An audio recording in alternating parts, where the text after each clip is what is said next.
Hello, dear Mindfulness Collective. This right here, right now, is the Joy of Being Alive stream coming to you live from Brooklyn, New York. And if you are coming from anywhere else, actually including there, I'd like to hear about it. Where on earth are you coming from at this particular moment? Folks, we're getting way more sophisticated here. We're getting way more advanced. We're taking over. I want to introduce to you Doggy Cam number 2. Hello, Wonder Joe. Wonder Joe, welcome, greetings. Let's see if we can get the Doggy Cam going. Welcome here, 613 from Northern California. Lovely to see you here. Wonder Joe, where, might I ask, are you coming from? Where might we find you? All right, let's get the Doggy Cam going. Sila. Uh-oh. Doggy Cam. Oh, excellent. Okay, we got Jean joining from Brooklyn. We got ourselves a little Rory action coming from Kingston, Ontario. Lovely to see you here, folks. Where else? Where are folks coming from here? Oh, I haven't. Very cute. I'm like doing Doggy Cam. You can't even see it. What a shame. Okay, come here, Sila. Come on. Here it is. Oh, yeah. Awesome. How are folks doing today? What's going on? What is going on? What's new? What's happening? Oh, we could do some close-ups. Oh, yeah. Doggy Cam Central over here with my enormous monster hand. Come on, Sila. Good girl. Yeah. Exalted. Hello there from Finland. We got Nate coming in from West Virginia. Lovely to see you here as always. We got our full-on Doggy Cam accoutrement. I figured, I feel happy that we can do both at the same time now. Before, it was impossible. This is what everyone's here for, right? Is to hear a dog huff and puff, growl. So, folks, very excited today. We're going to be doing a little meditation. Also wanted to give some exciting news. I should probably send this to myself since I don't have a link for it on my PC. I was interviewed by someone who is a student and friend, and also founded this platform that we are on right now. Justin Kahn is the creator of this very streaming system that we're on right now, and is a wonderful student, also a very skilled meditator, and recently interviewed me for his podcast, which is lovely as always. The link to which I should probably find and probably post, because that's the thing you're supposed to do. Let's see here. Let's send that to myself, and I want to post that for folks in case you're interested. It was a really, really interesting interview and really good time.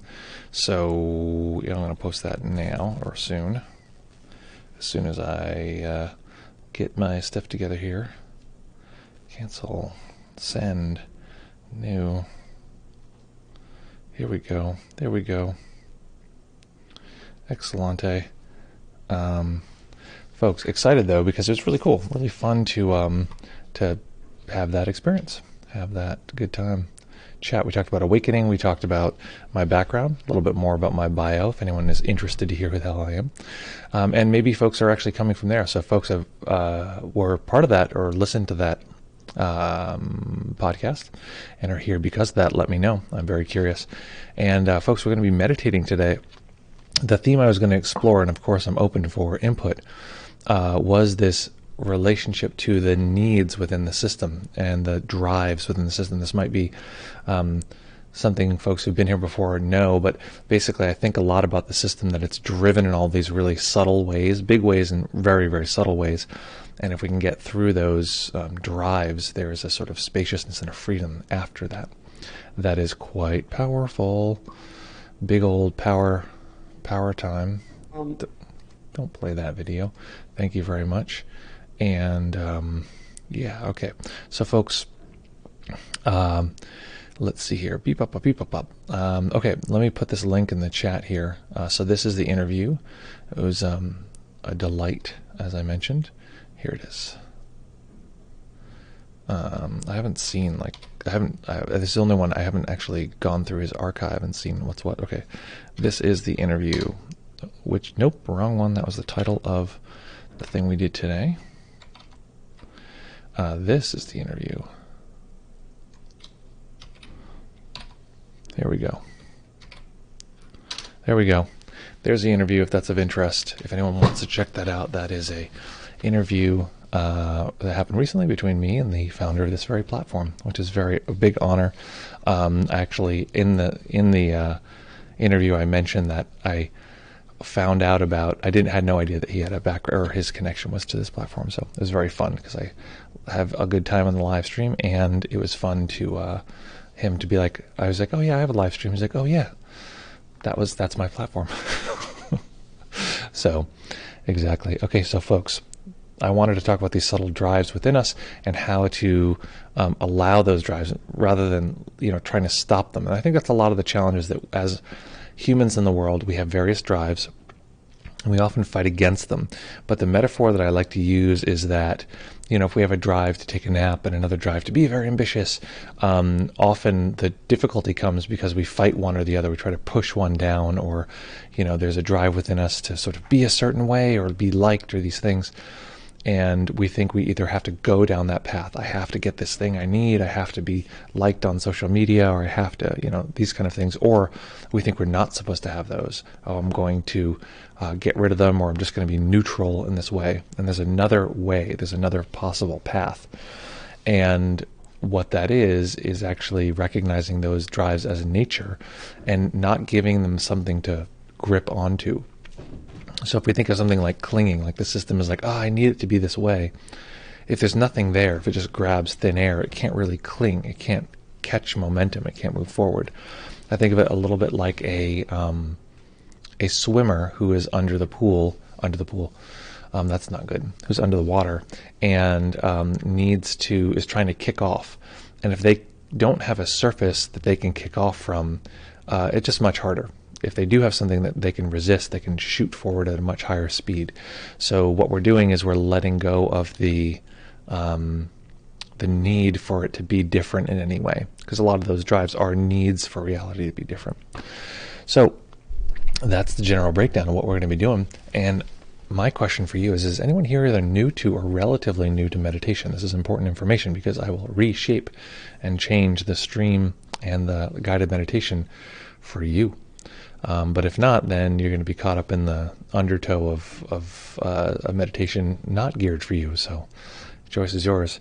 Either a custom-made mixed drink or whatever happens to be being served up. And there's a whole galley of various meditation liquors. This is a weird metaphor. So yeah, let me know if you're new.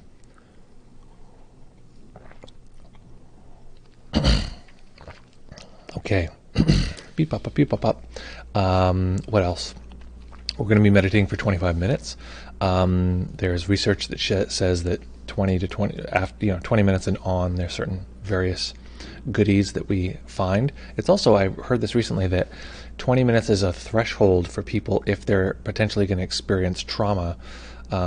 It can get kicked up after that. So again, we try to be as trauma sensitive as we can, knowing that more people have trauma than anyone knows. So if at any point you feel like there's overwhelm or anything, just remember, like I always say, overwhelm has a scale from 0 to 11, but it only has 4 settings, 1, 2, 3, and 11.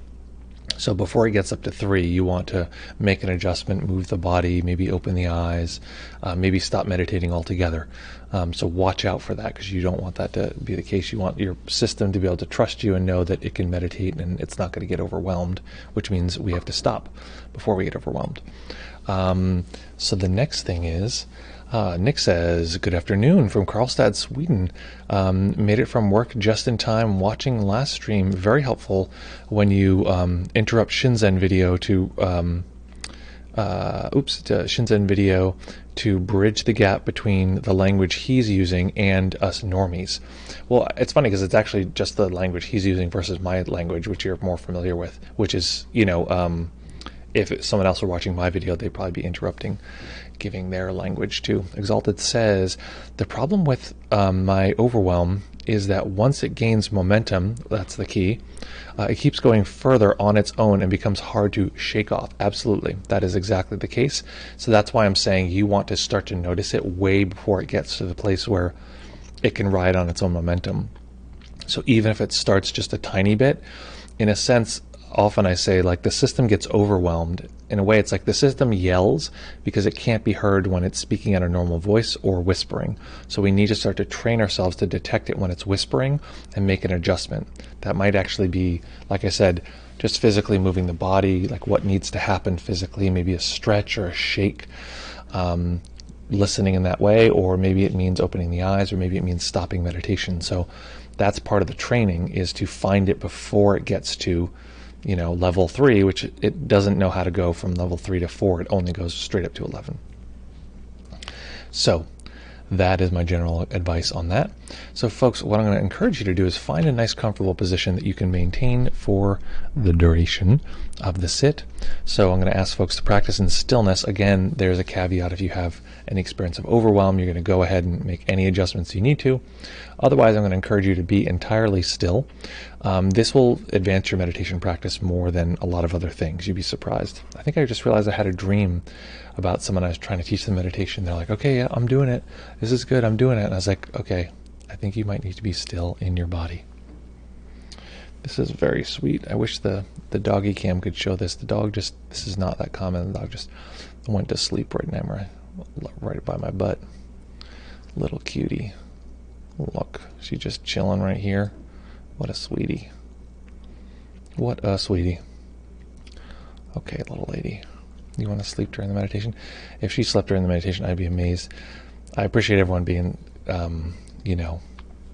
working with me with the doggy because, it's a puppy. It's going to make sound sometimes. So folks, find that nice, comfortable position. After we meditate for 25 minutes, we'll open it up to questions and, importantly, meditation reports. What was your experience like? What happened, and what do you like now?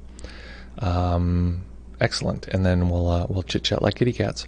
So folks, finding that nice, comfortable position.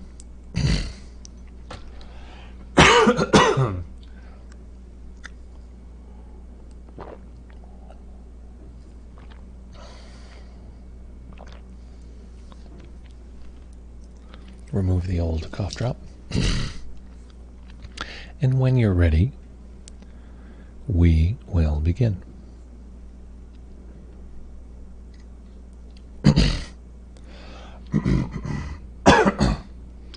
Thank you for bearing with my coughing.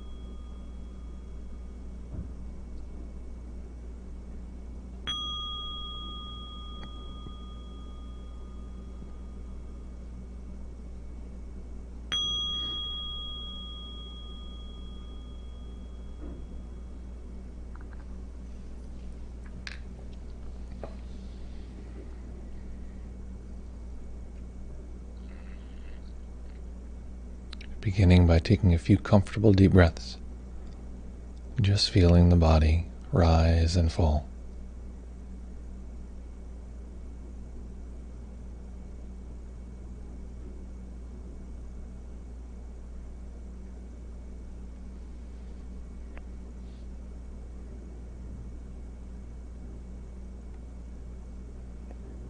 When we begin a meditation, we can find out a lot by simply giving ourselves a very simple task, like watching the experience of the body rising and falling as the breath comes and goes.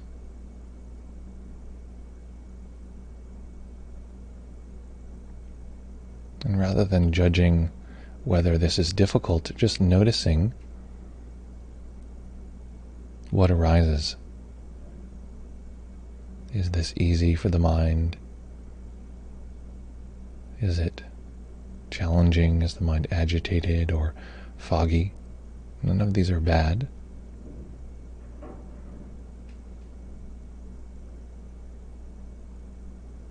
They're simply different constellations of natural phenomena.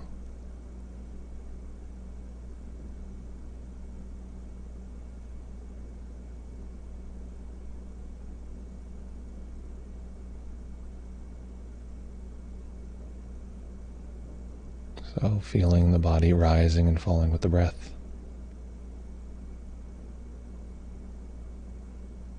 Noticing if the mind is bouncing around.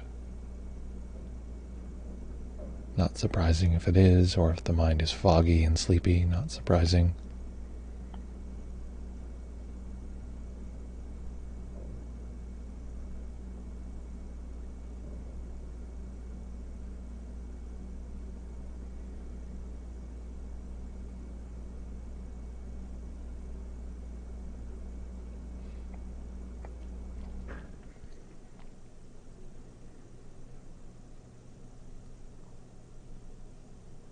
And so we play this very simple game, attending to certain sensations, noticing that at times we're pulled away and simply returning.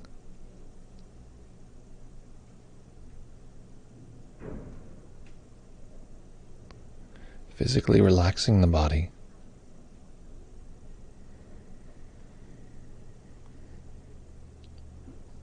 Releasing any of the major muscle groups which are holding the body tight.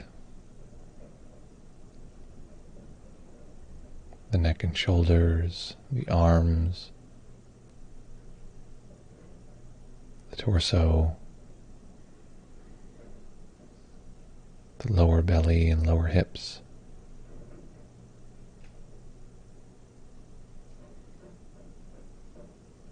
the legs, knees and calves, and the feet.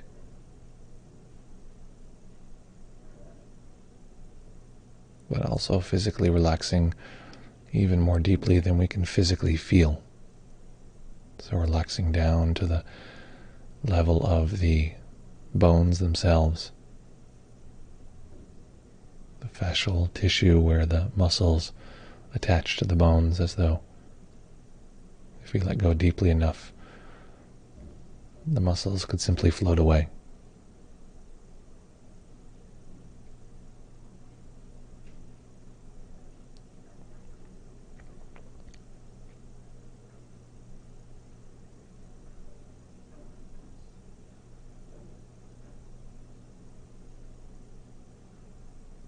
And in this meditation, we're going to be observing the various drives and needs that appear in an ordinary human body-mind. And it's helpful to know that distraction is a word to describe the mind's drive or tendency to simply explore. This is not bad, it's simply nature.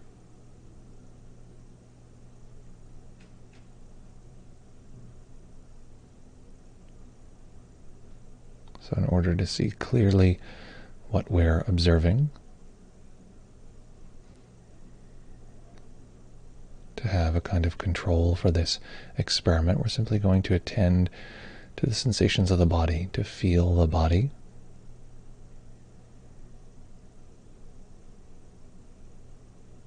And any distraction, difficulty, unconsciousness that arises, these are all important pieces of information. Not problems, not something wrong with our meditation.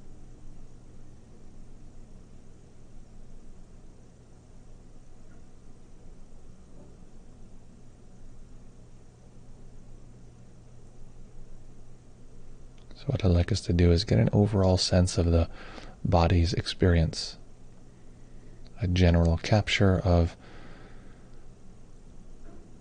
everything we can detect.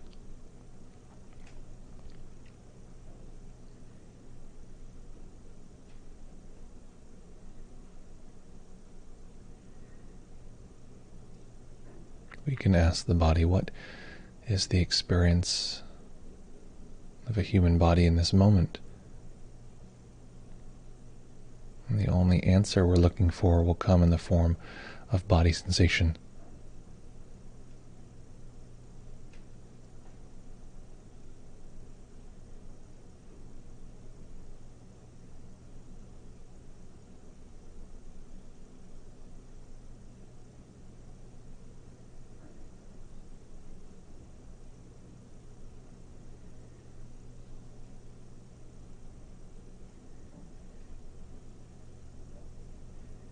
And as though it were a particularly shaped cloud, we're simply letting awareness capture all of the body sensations, not looking for detail, looking for more of a sense of overall body sensation activity.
Of course, at times the mind will drift.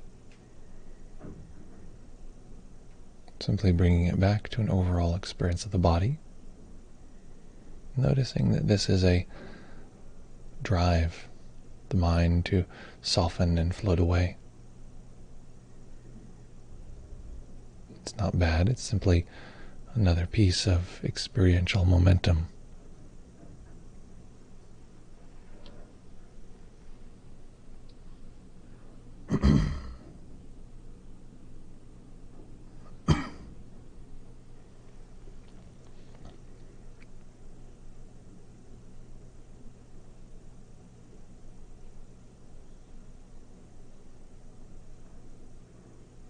Noticing that the body has various physical needs or drives. We may notice a sense that we need to move the body or adjust the body.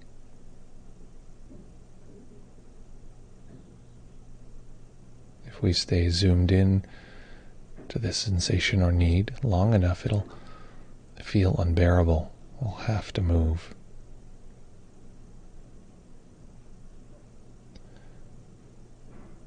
How we get around this is by giving it more space.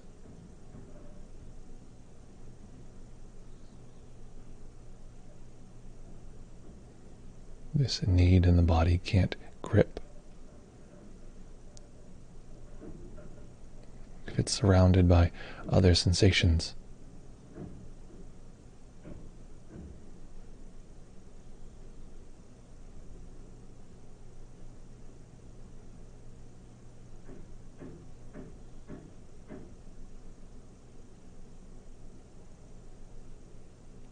You may notice a need in the body to avoid physical discomfort.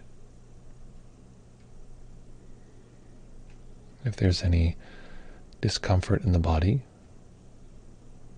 it's as though that were telling us it's time to move, it's time to adjust. And depending on the intensity, this message is more or less intense.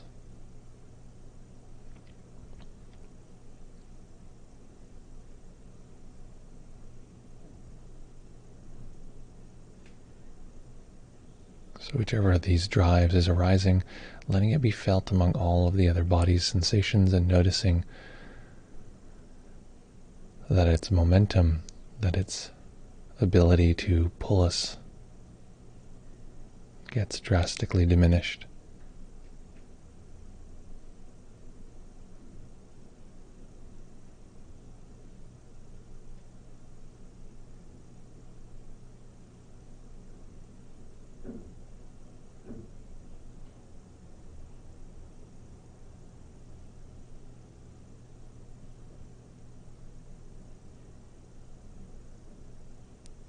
Notice too that we may have emotion active in the body.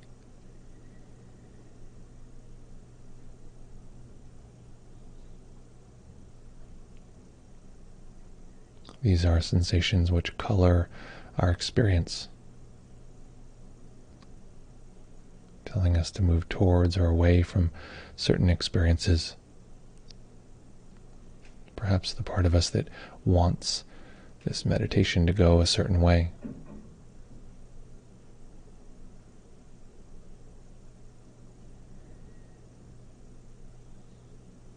Or the part of us that feels it's going terribly or it's going wonderfully.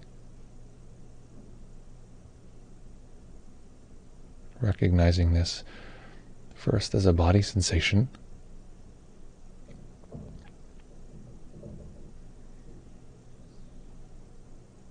noticing where it might be in the body, where it's most dense.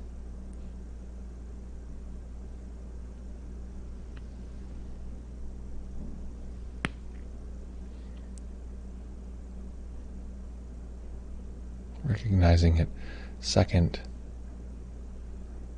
as natural, just an ordinary experience.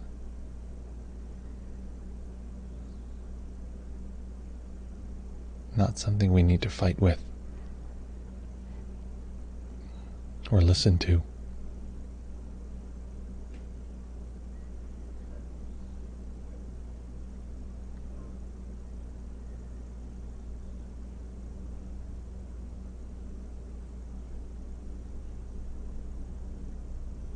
And finally noticing any of these needs or drives that are emotional in the body.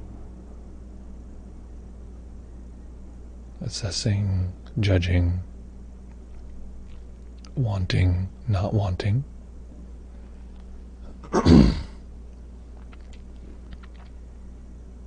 Noticing them among all of the other sensations.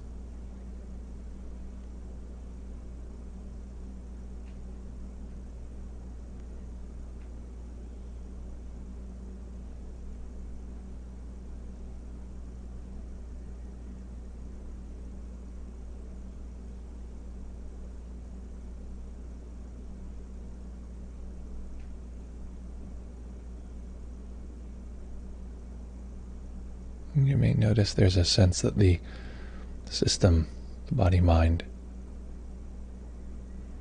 often wants. It wants distractions to go away.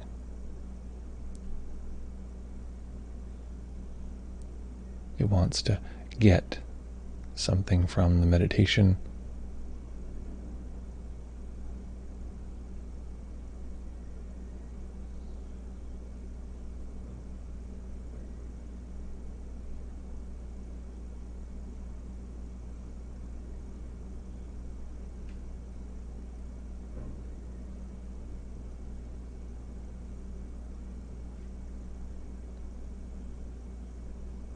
What if nothing were to change?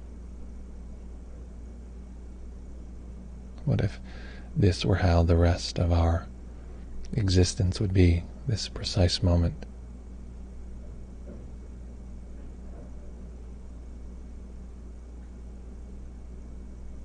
Nothing is ever different. And notice that part of us might be fine with this. Just like this forever.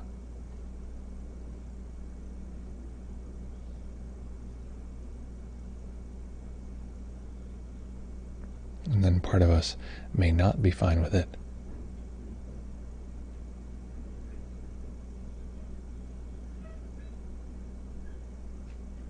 Recognizing this need for something else.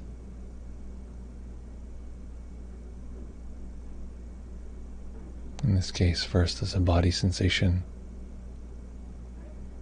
a kind of physical craving. Second is nature, just a pressure in a human body,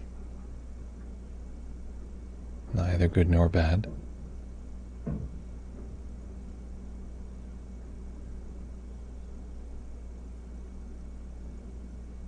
Finally, seeing if we can observe this pressure among all the other sensations, perhaps all the sensations in the body, or if our practice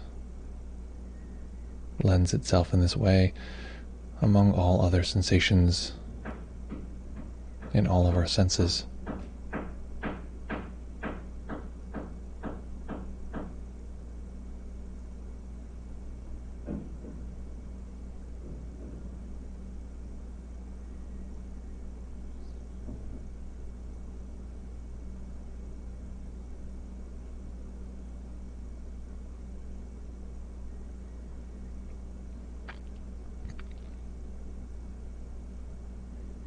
And don't be convinced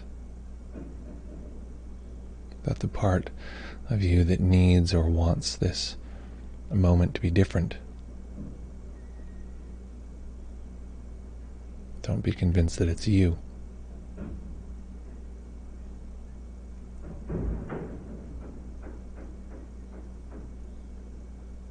Don't be convinced that it's bad.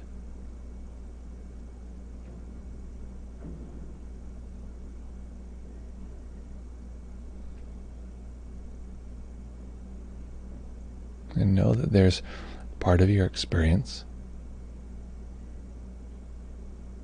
that doesn't need anything to be different. And this is awareness. the part of the mind that simply knows our experience. No matter what happens, no matter what sense activity comes to the foreground, if it's a distraction or a body sensation or a thought, it is known by the mind.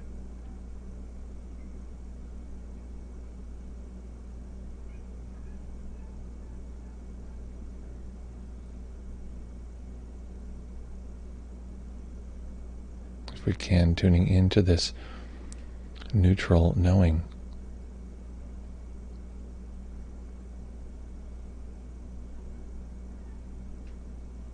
it's the part of the mind that can capture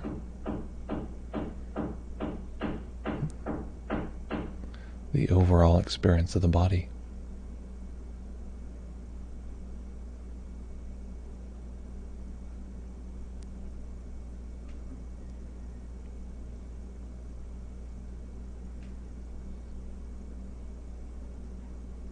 And in particular, if there's a sense of distraction, a sound or a thought or a body sensation that seems like it's outside of the meditation,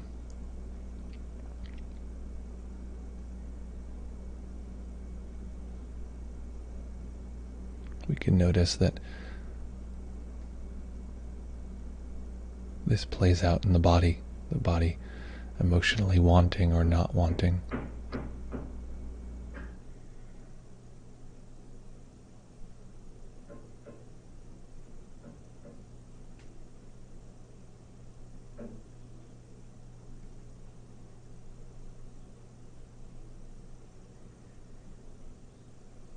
It can be deeply relieving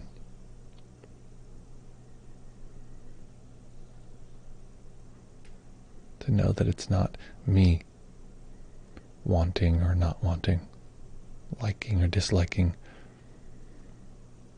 It's simply a human body moving through various natural shapes, arrangements, pushing and pulling.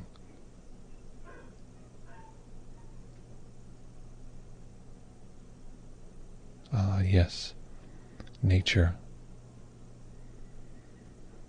expanding and contracting.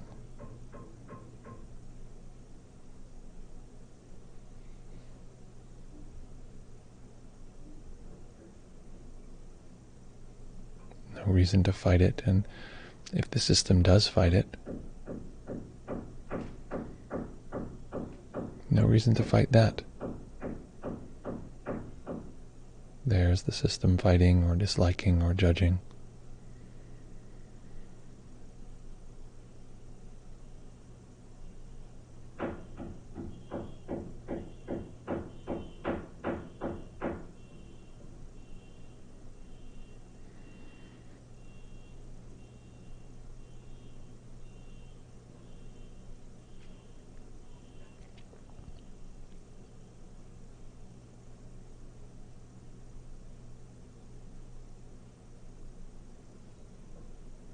Noticing any impulses to move the body. Noticing where they are, recognizing them as nature, neither good nor bad. Recognizing them among all of the other sensations.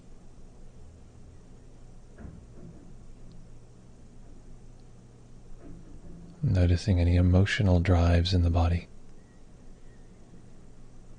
Wanting, not wanting.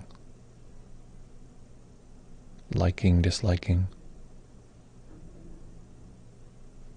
Recognizing these as nature. Simple pressures pushing and pulling.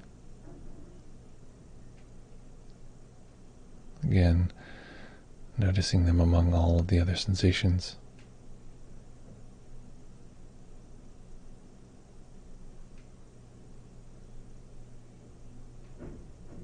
And noticing the part of the mind that allows this to be possible. The awareness which effortlessly takes in all of this experience.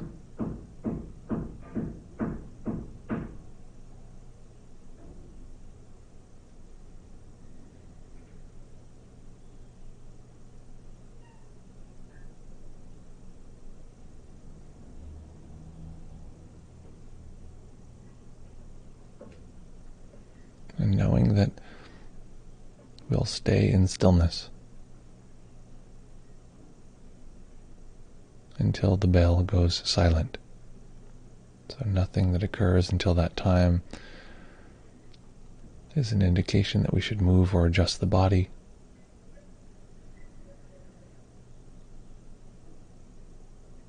Unless we found that we need to.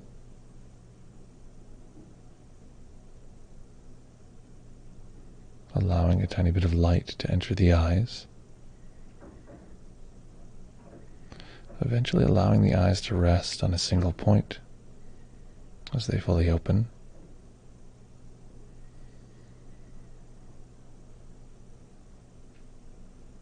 Taking an awareness of the overall seeing experience.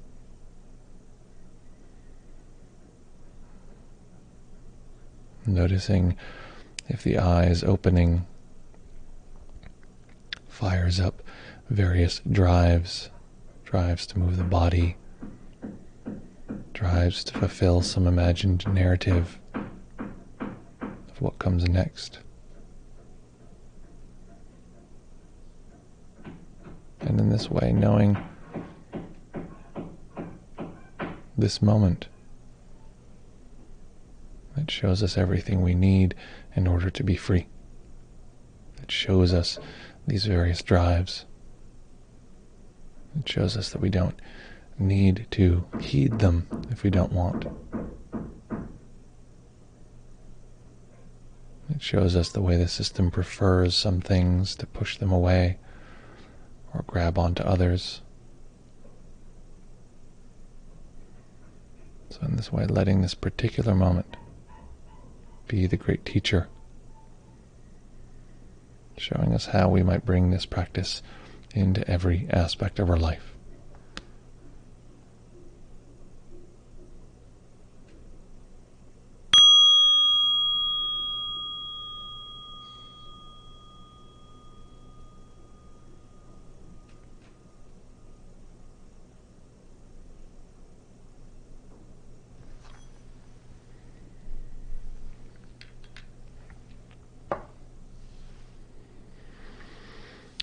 Okay, so making any adjustments, you need to allow the body to be comfortable.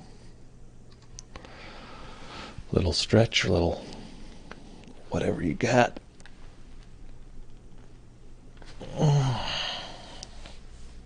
When there's a monastery that I like to go to, and the form they use there is broadly Zen practice, and it is like so completely against the rules, not only to move before the bell goes silent, like the whole room is just like completely still. They will fully like stop and reprimand people if you move before the bell goes silent. But you can't move until the sit leader, the person who's guiding, sometimes it's the teacher, sometimes not, until they are done doing whatever they're doing. So they'll ring the bell and then sit still, and they could sit there for 5 more minutes, and you can't move until they move. And then in some traditions, in other retreats that I've been to, you can't. You could do whatever you want, but it's like not really. It's like viewed not well if you get up or adjust or move or whatever until whoever is teaching leaves the room. And they can take however long they take gathering their stuff or whatever. So it's interesting. And these are all seem like strange rituals, but they're actually very good to show us, kind of wipe the palate clean and show us all these different drives that are pushing us in these different ways. I have a very involved way of doing eating practice on retreat that's like really there to show all the drives of like the desire to chew and the desire to swallow the food and the desire, et cetera, et cetera. Okay, so folks, here's the big important part. This is where we break into our digital technology, using what our mama gave us to write down what was that experience like. Exalted, I'm curious about your experience of overwhelm. You mentioned that.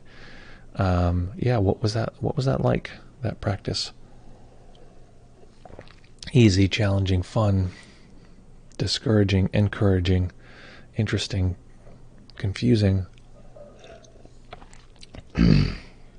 We've had this issue recently with construction. Our building is under construction, and folks, I got to be 100% honest, it's going to get worse before it gets better. Beep up, up, up, because they're fully, like, the facade of the building, they're fully, like, ripping it off and then redoing it. And I'm actually hoping to move the entire studio to a different part of the apartment, but still, it's like, we live in a New York City apartment. So the point is, beep up, up, beep up, up. Okay, let's listen. Let's hear this report. Thank you, Exalted. I'm curious to hear your report. I'm going to have the computer read it to us. It's funny, I did some computer reading thing yesterday. Like, I had the computer read, that's what it was. I was driving. We have a pod of people that we all follow the same COVID protocols, so we can hang out together, which, man, if you can get a group of people to do that with you, I really encourage it. But beep up, beep up is we're driving in the cars, driving a couple of them home yesterday, and what happened, they what did they say? They said, like, their computer voice started reading, like, suddenly on my phone, and they're like, "That's a terrifying voice." And I was like, "Terrifying? I listen to this voice read stuff to me all the time." Okay, so let's hear what Exalted has to say as far as their report. I didn't do the meditation because I feel like I have a lot of momentum right now that needs to cool off.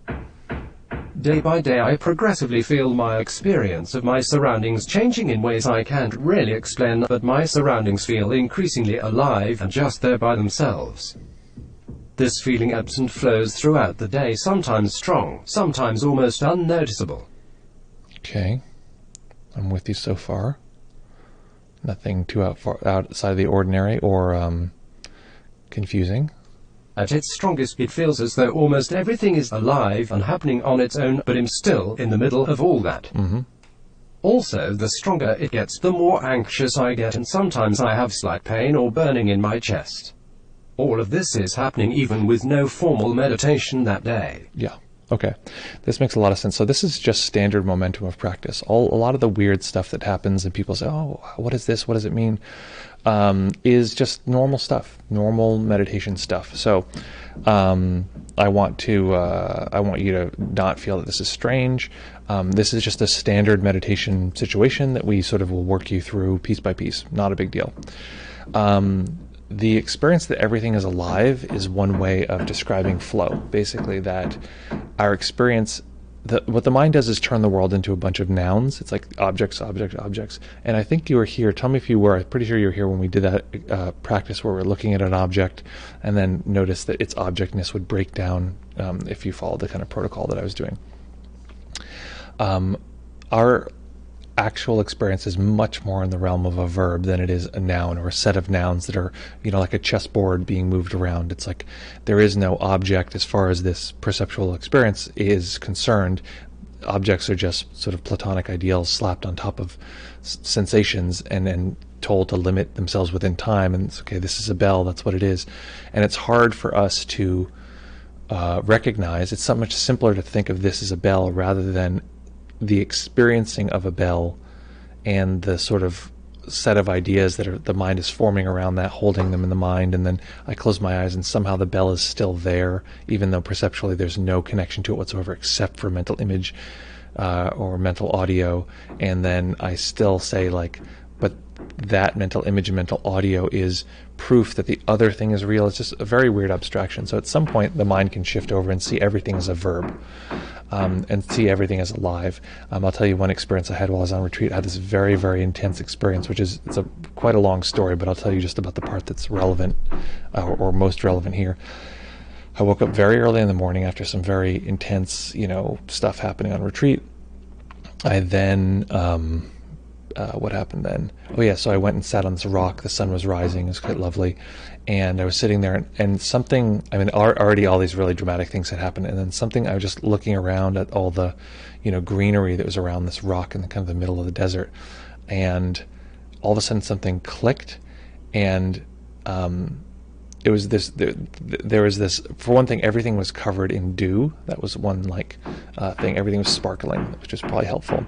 But I just looked at all this stuff and suddenly nothing was an object anymore. It was all an action. It was all happening. It was something that was a verb that was ongoing. And I remember looking at all of this and realizing, oh my God, it's all just a doing, which I thought the pun was so painfully like, it was so painful because it was just covered in do, and it was all just a doing. And it was clear that it was a verb, and it was clear that like I was a verb. I was not a self in that way. And that was that was a very powerful experience. It's sort of unchanging. That experience is known. It's hard to retract that from my systemic experience. And it can also be experienced as very disorienting because we navigate the world in terms of objects. There's me and you, and me and you are versus, we're against each other, or maybe we're for each other, but there's, all this navigation, whereas this is a different perceptual experience. Okay, hammer folks. So it is very strange.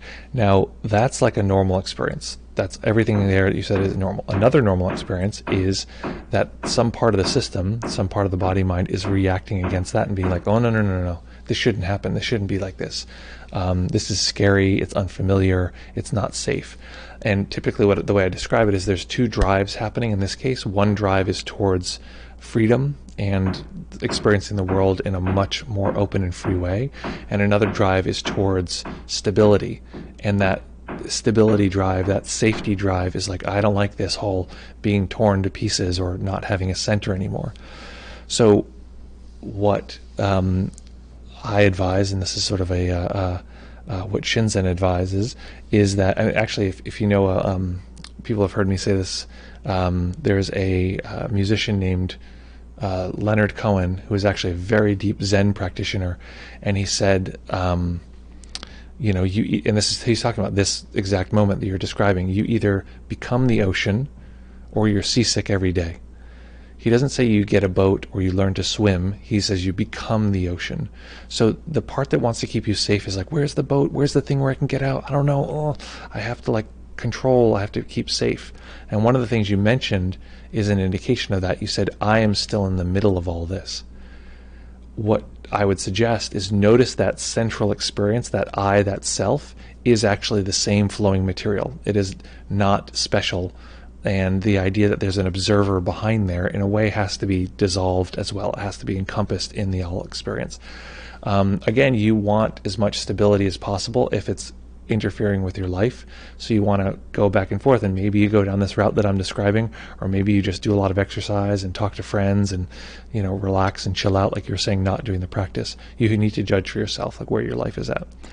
And when the time comes to do the practice, that is what I would suggest, is to take kind awareness and to encompass the part that feels like it's the viewer or the watcher, and let that be folded into the experience rather than safely staying off in the distance. And to find safety in other ways that are not, through your perceptual exploration, so that part doesn't feel like it's being disavowed or kicked out, or it's allowed to feel safe if it wants. And then I'll mention, so Shinzen has a protocol for people in the dark night, which is in a way, it's like the turbulence we experience as we move towards freedom. We could call that the dark night. Sometimes it's a Christian term, but it's used in Buddhist circles these days. So he calls it the Johnny Protocol, based on Johnny Mercer, who wrote this silly, song in the 50s, which you've maybe heard before. It's like accentuate the positive, eliminate the negative, latch onto the affirmative, and don't mess with it in between. So accentuate the positive. Look for the positive and pleasant experiences that are in this disillusioned, deconstructive experience. Look for the parts that are fulfilling or neutral or empty, that feel good, right? Accentuate the positive. Eliminate the negative. Do not focus on the parts that feel like yucky or scary or whatever. Allow them to be there. Recognize they're natural, but don't go down the tendency of the mind to be obsessed with the parts that are like this is scary. Don't feed that, don't feed that dragon. That's generally the case. Allowing those things, using deconstructive practices, but don't eliminate the negative. Actually, that's part of it, is to use deconstructive practices to take those apart. Notice that sometimes it's not the fear that's actually the problem. It's the fear of the fear. Oh my God, if the fear gets big enough or whatever, it's going to kill me. It's the response to the fear that's actually a problem. And we did a stream. It might have been the last stream actually, that talks about using allowing the sensation to be everywhere as a way of breaking through it. So that might be actually really useful. Accentuate the positive, eliminate the negative, latch onto the affirmative. So doing nurture positive practices, like I said, talking to friends, going out, being in the world, taking care of your plants, like anything that for you brings stability and connection, and anything basically affirmative in your life at all. So it's a big spectrum. And don't mess with it, Mr. In Between. Don't get caught in the delusion that this is like a, don't get caught in that tension between freedom and security. You want to break that down or move through it somehow. Basically, number 4 is do numbers 1 through 3. This is a general breakdown. So hopefully that helps. Hopefully that clarifies. Very curious to hear your progress as it moves forward. Let's jump forward here to Nick's comment here. Nick, you said, first, never actually realized how much the mind's momentum carries over into the meditation. But there's a massive difference doing it on a quiet Saturday morning instead of the usual just at the end of the workday. It felt freeing seeing the drives and bodily discomfort just fade into the larger background just by letting in more material instead of forcefully try not acting on the needs, wants, which certainly doesn't help it diminish. Seems stupid, but that's what was considered. And you said a rational way. So first thing I want to say, Nick, if anyone doesn't know, Nick is our longest time supporter here. Very kind, very supportive, has gifted more subs on this channel than like anyone else. So that's the first thing I just want to say, folks. Welcome. If you don't know Nick, this is Nick. Second of all, often I just want to mention, Nick, sometimes you'll like downgrade what you're experiencing, be like, oh, that was dumb, or I shouldn't, blah, blah, blah. I just want to mention that that's just part of you saying, oh, that was a stupid thing, or, et cetera. So like part of you says, this is what happened. And then another part says, well, that was dumb. Both of those drives are natural. Let's just take it back to the practice. Both of those drives are natural. Both of them are, part of being a human. We want to be able to have the part that says, oh, that's dumb, I judge this and I judge that, without it taking over. So I just want to like zoom out a little bit to the multiple self kind of perspective, and just give you a little space to like say whatever you want, man. I've never found anything you've said like dumb or not applicable or not, anything. Sometimes it's a little like I have to get clarification, but that's very normal. That's not uncommon. But then to get to your actual comment here, this is, in Buddhism, they talk about karma, and it's wildly misunderstood. People wildly misunderstand what karma is. And the idea is like, oh, I lost $1, so I'll find $1. It's like, no, the karmic effect of losing $1 is unimaginably complex. And I will be the subject of all of those complexities in ways that I can see and not see, but I have no way to ever know what those are. So basically all karma is momentum of previous moments. So this moment is built out of the karma of all of the previous moments. Everything that happened up until now is building this experience. So my parents at some point apparently decided to fornicate, and therefore I am here. That's one piece of karma. But there's countless untold numbers of karma. So it's very hard to say which is which, and often people really want to understand like which cause and effect thing caused me to be here. But this is a classic thing. If you just, okay, we're going to meditate right now. This moment, all of a sudden your mind is like still racing. This is something I noticed when I would teach guided meditations. When I first started noticing this was we would be talking, we'd be introduction. Okay, we're about to start a meditation class. Welcome everybody, whatever. How you doing? What's your name? This kind of thing.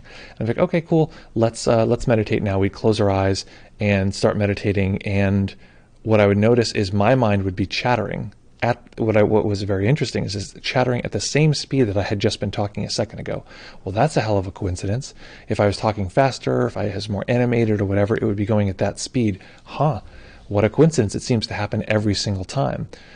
And that was a recognition that we are just the subject of the momentum of the previous moments. That's usually why it takes about 5 minutes for us to settle into the meditation, because there's still the momentum kind of going of the mind. And you can tell, like, all you have to do is just clean the palate to observe the mind. So just pick right now, what are the sensations in your pointer finger, and how long can you stay with them? And you'd see very quickly what kind of mind and what kind of momentum you're having in this moment. So And so today we're looking at all these different drives, the emotional drives, the bodily, discomfort drives, but there are more, and we can go over more of them. There are mental drives and all these different things, and we're just this sort of confluence of all these drives smashing into each other, but they don't have to take over our lives, because often it feels like we're pushed and pulled in all these ways, and I'm like so out of control, like I can't pick the things I want, or this thing is a challenge, etc. And it's helpful to know that not the case. Actually, the drives are, if they don't have something to push against, meaning if we can include them with more sensation, they have nowhere to go. There's nothing they can do to take over our experience. The challenge is to come back to that over and over again, because the drives change all the time. So hopefully that is interesting. Hopefully that's helpful and clarifying. Excellent. Okay, Jean now says,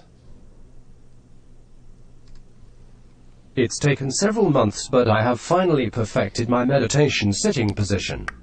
As a result, I no longer experience physical discomfort caused by poor posture and am able to sit in more still each time. Okay, I just want to pause right here for a second.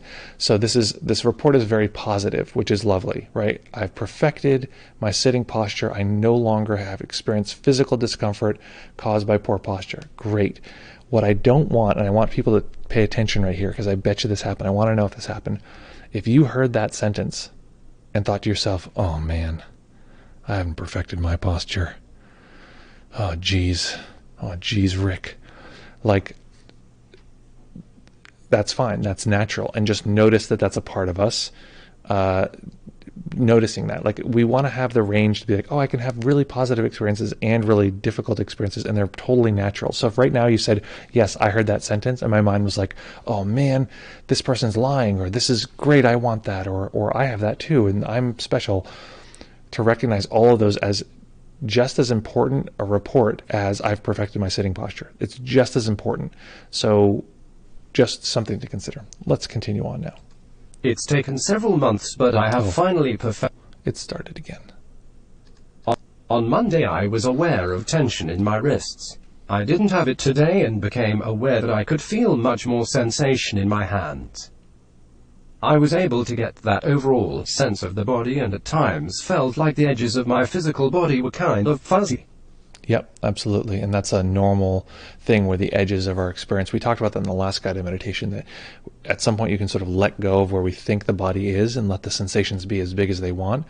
And when we do that and we sort of just let them expand wherever they want, they can go like way, way, way out, which is awareness doesn't care about edges. Awareness can just allow us to feel things in every direction. Okay, excellent. Good advice. Thanks. I'm glad it was helpful. Awake says, unrelated to the meditation, who is the music by in your intro with the skeleton? Music, a way to nurture positive. Music is a great way to do nurture positive practice. Who is it by? I licensed it from a site that I really love called Soundstripe. I'd have to look it up, actually. Wait, maybe the name of the file will tell me. No, I just changed the name of the file to like intro music. Let me see if I have it right here. Anyway, this is always someone that asks me a question. I'm like, I have to do this off stream to answer the question correctly. And then I'm like, and then it ends up that I'm like, I never get around to doing it because I'm a bad person. Beep up. Okay, give myself 15 seconds to find it. If I can find it. No, that's not what I'm looking for. There we go. No. Stream? No. Okay, I'm running out of time. Coming out of time. Okay, that's it. Out of time. Sorry, I don't know who it is, but I can find out. I'll try to find out. I'll try to remember. Send me an email. If you send me an email, I'll hopefully remember. Okay. Next, we have Exalted saying, the reason the momentum sometimes becomes too much for me is because the strange feelings themselves are a constant reminder to stay aware, and they maintain my continuity of awareness, which is pretty much equivalent to actually meditating. Do you have any advice on how to get off this ride? Kind of like whatever you do, do not think about a pink elephant and then you can't not think it. Okay, so I almost understand what you're saying, but I don't understand what you're saying.